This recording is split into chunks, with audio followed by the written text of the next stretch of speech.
Dia tamin'izao fisaonana niany tontolo andro io andreo namantsika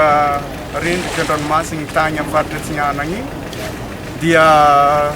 nanao hetsiky koa satria mahatsiaro hoe fa miombogna lahelo aminjareo agny Tetilosbe niany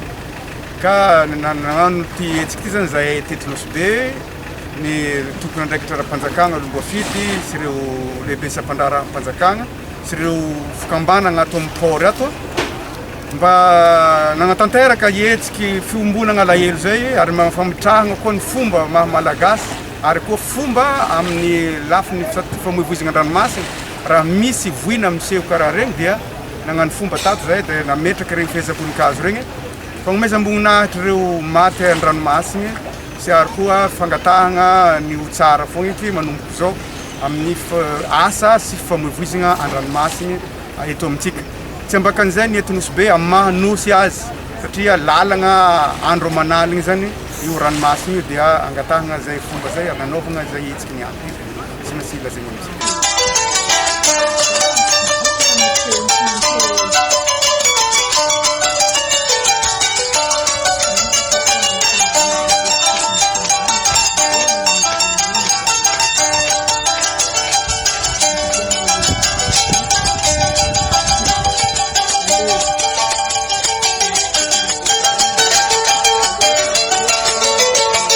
Fampanarahana lalagna moa efa isoragna ny namagna ato zao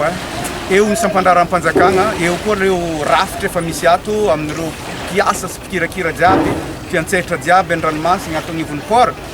dia ampahireziny zareo satria fa mandray andraikitra zareo ampahireziny zareo amin'ny fampanarahana lalagna zay ary mazava tsara misy ilay toromarika avy amin'ny fitondram-panjakagna regny ialanitsika ny gaboraraka ialanitsika ny tandrevaka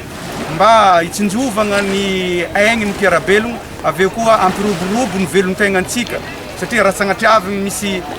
aigna foy na koa misy entagna na fitaovagna very na simba anie efa manahiragna atsika zany dia miezaka zany zahay miaraka amin'jareo jiaby ato ampagnaja regny didy amandalagna regny ary magnentagna koa ny mpiantsehatra jiaby na koa ntsika mpandeha indrindrandrindra na ny tompon'entagna taterigna an-dranomasina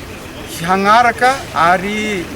fagnometagna amin'ny fagnajagna reo fitsipika jiaby sy ny lalagna mifehy ny famoivoizagna an-dranomasina. Tirana manay marobe naty andrano mosorarana samponary sampodobo ty andrognanina zay miara-malahelo amin'olo jiaby any zay ty Nosbe marin rehetra eto Nosbe miaraka amin'ny mpagnano fanjakana rehetra eto